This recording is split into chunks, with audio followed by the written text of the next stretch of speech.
Ladies and gentlemen, welcome back your faces to another video here on the channel. I will admit straight off the bat, I do apologise for how long this video is. Yesterday, The Hollywood Reporter put out a hit piece on Johnny Depp, and it is filled with inaccuracies, misinformation, and basically wrong reporting from this Tatiana woman, which she's actually gone on Twitter and she's actually trying to defend everything that she has said, and she's also blocking people now as well. And it's just sad to see that this is what is classed now as real journalism, because everything that they've said in this is completely wrong. They say about ex-partners, which again, the people they mention, they never went out with him. They've got people who say that he's this, he's that. They don't mention any names. They also get a lot of inaccuracies regarding court cases and what has supposedly been said. So we're going to spin this around and jump straight into it. I am coming from the Wayback Machine, which is archive.org, which if you want to find anything, guys, this is the best place to go because you don't give that people clicks. That's the best thing. And obviously we got the Hollywood Reporter. He's radioactive inside Johnny Depp's self-made implosion. It wasn't just erratic and this behaviour that wrecked one of the world's most bankable stars. It was an unquenchable thirst for this. In the face of mounting bad publicity, Johnny Depp could still count on one friendly industry group, a Polish film festival. November 21st, the embattled star was poised to receive a career honour during the 28th Cinematography Gala and had agreed to appear remotely from the US, with his virtual presence touted in the press.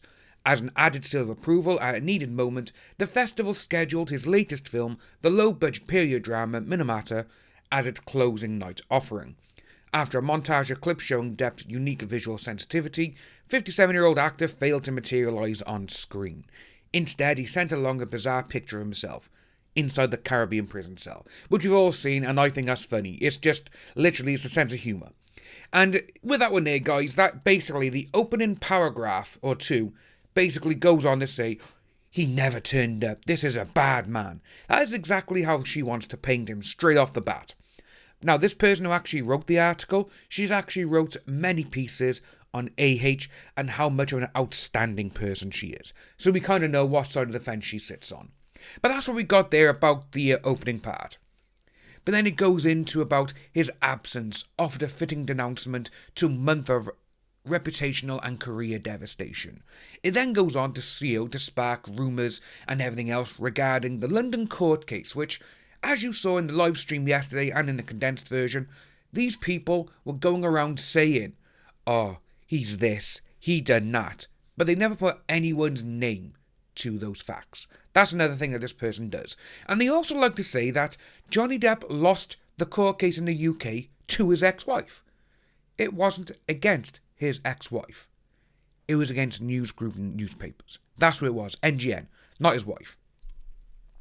But then it goes on saying, how certain things have happened with the Fantastic Beasts franchise, how that played out publicly, and it goes on saying about Jerry Bruckheimer, which again, the Hollywood Reporter are like, oh yeah, not even his closest friends want him, which is a lie, because Jerry Bruckheimer came out publicly a couple of weeks ago and said, I want him back.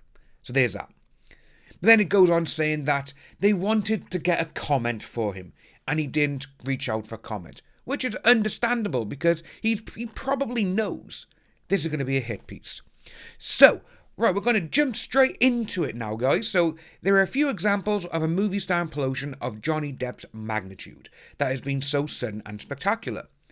During the height of his stardom, a 13-year stretch ending in 2016, Depp earned some $650 million. Including $55 million from his profit participation on 2010's Alice in Wonderland, a Disney tentpole that earned $1.03 billion worldwide. For Minamata, which opens February 21st, he was paid just $3 million. With that there, that just goes to show that this person's like, oh, he only got $3 million for this. Tatiana, if you were offered $3 million to do something, you'd jump at it. This is the thing. The claims made in at least 6 recent suits, along with multiple interviews conducted by the Hollywood Reporter, paints a picture of an out-of-control Johnny Depp, a casualty of Hollywood's culture in which his wild spending and substance were rarely challenged. Or as one producer who worked on a recent project notes, he's just never been told no for the past 35 years. That's typical in Hollywood, but I've never seen it to this extent. November 2020 simply offered the punctuation. First of all, who was this producer? Because he produces most of his films. Of his newer ones, anyway. He's normally got someone who's on there with him. So, who, Tatiana? Who told you these? Again, these people don't put names down because then you can't go and find out and ask those persons directly. It's a typical journalistic approach when you haven't got a story, but you want to write something out, basically a hit piece like this, and say, ooh, if I say that an unnamed producer or someone who didn't want to be known said this, that's going to cause a lot of trouble. Though likely intended as a creative reset, Minamata appears to be something of a career humbling. When CA8 was putting the film together in 2018, it wasn't considering a list of auteurs like Tim Burton. Instead, they went for someone else, different director, and he was actually meant to be paid $6 million for it. Light years from the $40 million he earned on each of the Pirates of the Caribbean movies, after profit participation. Actually, for the last 3 Pirates of the Caribbean, he was earning in excess of $70 million. Again, people who work for the Hollywood Reporter, you would expect them to actually look into how much money someone was getting for something, because people like to know that stuff. But again, no, they just like to go out there and say, oh, this is wrong. No, he never got that. This is what this person is. So there was that. So obviously he got that halved. Then it goes on to say about financiers became skittish about even that figure after a lawsuit filed by a crew member on the actor's City of Lies, a crime drama about the unsolved of the notorious B.I.G. and Tupac that was pulled before its September 2018 release. The crew member claimed an intoxicated Depp punched him twice on set. Well, ladies and gentlemen, The Hollywood Reporter in 2018 wrote this. City of Lies script supervisor defends Johnny Depp in lawsuit after alleged onset at this. The woman says Johnny Depp confronted a location manager for berating a homeless woman, but never threw a punch. Straight off the bat, they're lying about that. A City of Lies script supervisor says she was on set when Johnny Depp allegedly done all of this to a crew member and claims she has proof none of it actually happened. Location manager Greg Rocky Brooks, in July, sued Johnny Depp along with the film's director and producers. See, so they just say he sued Depp. Not he sued the director, he sued the producers, just him, because that sounds better for their article. He alleges Johnny screamed to him, done this, and offered him $100,000 to hit him back. Brooks also claims he was fired from the movie after he wouldn't promise not to sue over the incident. And it goes on there saying about, script supervisor Emma Danoff on Monday submitted a declaration stating she witnessed the altercation and it was nothing what Brooks described in his lawsuit. So we have that one by there, because it goes on to say as well, Danoff says there was shooting outside and Brooks berated an African-American homeless woman with racial and derogatory slurs because she was in his way. Depp was sitting next to her about 25 feet away when it happened. He immediately stood up from our shared seat on the edge of a planter bench and went over to Brooks to stand up for the woman.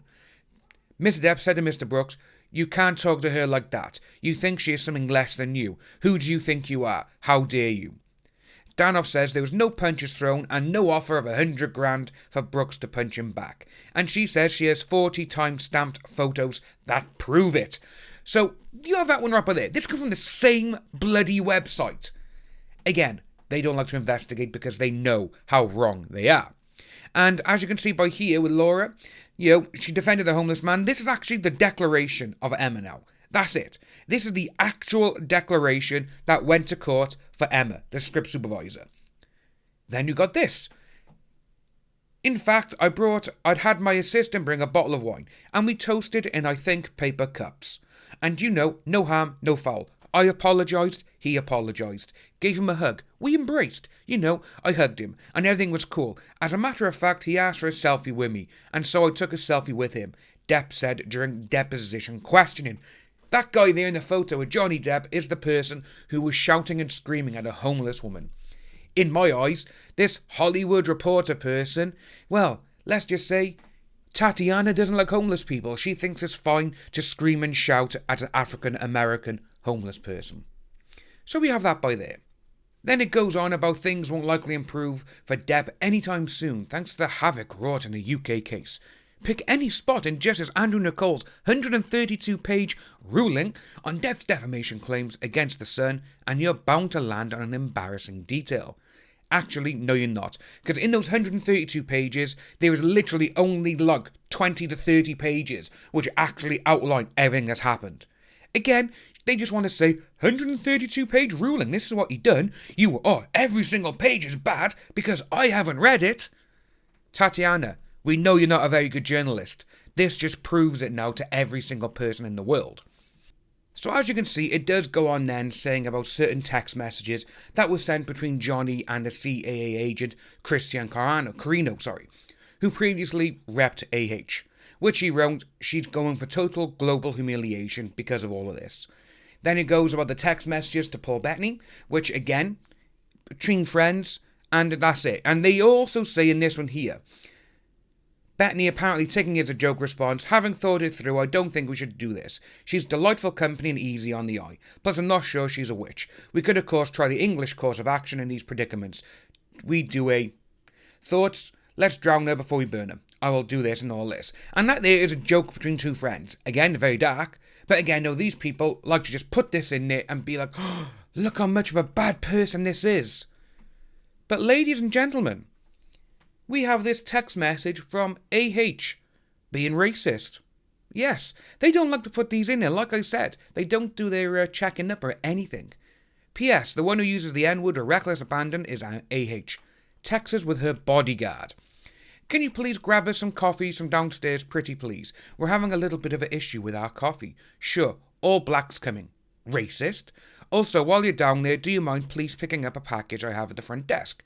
I meant coffee, of course. I don't condone any form of racism or prejudice. And that's what she said at the bottom. That is from AH, everyone's lovely person that they're talking about in this article, ladies and gentlemen. It is so crazy to see that this Tatiana woman literally thinks that her writing all of this is going to help, because it's going to have nothing but very damaging consequences towards her. Twitter, Facebook, everywhere, people are going to find her now. And I don't condone that, don't go and do it. But again, I can't say to people, don't do it and they're going to listen. You know, that's the sad thing about it. But people are going to go after her for this, and I've already seen that happen. It is sad, it's wrong. But again, no, this is how people think they're going to get on in life. It's not. Writing hit pieces like this is only going to cause you damage. Then it goes on about, he has suffered immense reputational carnage from a reckless set of choices that have left him in septic muck. This is a guy from a crisis PR rep, whose clients include a number of high-profile Hollywood and sport figures. Okay, who? They could literally have a bottom-of-the-ring actor who makes $100,000 a film, and they could say, oh yes, he's Hollywood. That sort of thing.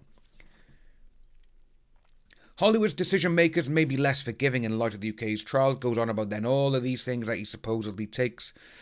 Caribbean, Pirates of the Caribbean, where he was supposedly embarked on a campaign of this aimed at her, even though we've seen the videos, we've seen the photos, we've had the eyewitness accounts from bodyguards, housekeepers, everything stating that she's the one who was drunk and she caused all the terrible things that happened.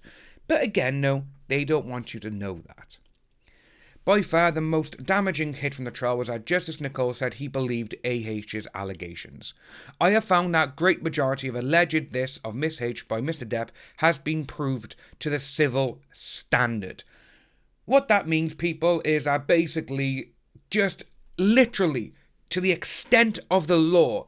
It's literally like, here's the bar for it's being a crime or whatever, I'm going to judge you for this, to where the actual evidence laid. It was so close to the bar. They basically said, oh, yeah, you've proved enough information for me to say, yeah, this has happened to the extent of the law. That's it. That is exactly it. Even though he just said he pushed her. But again, no, in a court case as well, which everyone has seen as well, everyone's read the documents, they've seen everything that went on in the London court case. this person hasn't actually read the fact that the judge actually did state, it's not that I don't believe you, Mr. Depp, but I also believe her. Or believe them, the Sun. And the Sun actually came out and said we didn't do any investigation. This is the funniest thing about all of this. But so that we had that one there, and it said obviously that Johnny has now gone to the Court of Appeal because Mr. Justice Neckel, he actually went, oh yes, you saying I'm wrong, that's just wrong. I'm not wrong, you're wrong. In his appeal denied. But obviously he's gone to the Court of Appeal now, which is great. Then this is the one that I like. You simply can't work with him now, says one studio head. He's radioactive. So which studio? Again, it's using we won't say any names, but we'll say that someone said this. This is how journalism now is working. And it's sad to see, because the Hollywood Reporter used to be good. But now they've turned into basically TMZ, or they've turned into a gossip rag where we're not going to say any names, we're just going to put this. And to be honest with you, this Tatiana probably grew up on the National Enquirer and TMZ and all this kind of stuff. So she thinks that's how journalism is done. But it's not. It then goes on to say about 20th Century Fox and Warner Bros. That they continued to work with him. And he said about Disney already backed away from Pirates of the Caribbean before the UK trial, even if it never formally severed ties. So with that there, they've actually said what is actually true, So there's one little snippet of truth throughout the entire thing. It then goes on to say about Johnny Depp's relationship with Jerry Bruckheimer, where they say that he doesn't want to work with him anymore. Actually, he's the one who came out and said, I want to work with him. So we got that by there. Then it goes on to regarding Adam Waldman, saying about how he's been let go from the case. What they don't tell you is that he's actually still advising him. Which again, no, they're not going to tell you any of that. What we're going to look at now, guys, is something very interesting, because the Hollywood Reporter, the big Hollywood magazine, along with Variety and Deadline, they can't even do their information correctly. As you can see, we've got 6 photos here. We got Keira Knightley, we have Ellen Barkin, Angelina Jolie, Vanessa Paradis, we have Marion Cotillard, and we have Laurie Ann Allison. They say that they were all his exes. First of all, Keira Knightley never went out with him. Secondly, Ellen Barkin, she went out with him for a couple of months, a brief fling. Angelina Jolie never went out together. Then you got Vanessa Paradis, they were together for a long time, got a couple of kids. Marion Cotillard never went out. Then you have Laurie Ann Allison, who was married to him from 83 to 85. So this is the people now, they're literally saying all these people went out with him. No, they never. And this it just keeps showing how bad all of this is. And it's just sad to see. But as you can see, it's a very long article, But what we're going to take a look at is the following couple of things. So, on Twitter, everyone now is actually saying, well, this is this. You said this is wrong. Which is fantastic. Everyone is going against this person now because this is exactly how it should be. Because people are trying to tell them and show them information that she is wrong. But they don't like that. But we got QWERTY saying, funny, Kaplan is so prominent in this hit piece. You guys are a fave for spreading misinformation. That is right, ladies and gentlemen. Roberta Kaplan, Harvey Weinstein's lawyer, the person who is actually defending a predator at this moment in time, because he called a victim a temptress and it's her fault he's done things to her. This is the person who actually co-founded the Legal Defense Fund for the Me Too movement, ladies and gentlemen. The one who says, believe all victims. But they don't. But she's also still AH's lawyer because she's actually said it in this piece. So this is what we had. Damages he seeks from Miss H. Mr. Depp has made it clear that his strategy is to try and run the clock during the holiday season so that Miss H is unable to obtain critical evidence and testimony. Go on. Stated Roberta Kaplan on November 25th when the request for a trial delay was first filed in the home of Thomas Jefferson. While Mr. Depp would like the trial to be a he-said-she-said contest of his own skills as an actor, Miss H would prefer the case be about the truth of what really happened. He asked the court for a relatively brief 2-month continuance to give her time to obtain the evidence that Johnny has asked for. And with that there, she actually stated, about, he done this, he wanted it done. But by here, the reason the court granted the continuance, it was granted the request of both parties. They can't even get that right, guys. You know, some of the things that they do is just mind-blowing. And it's just sad to see.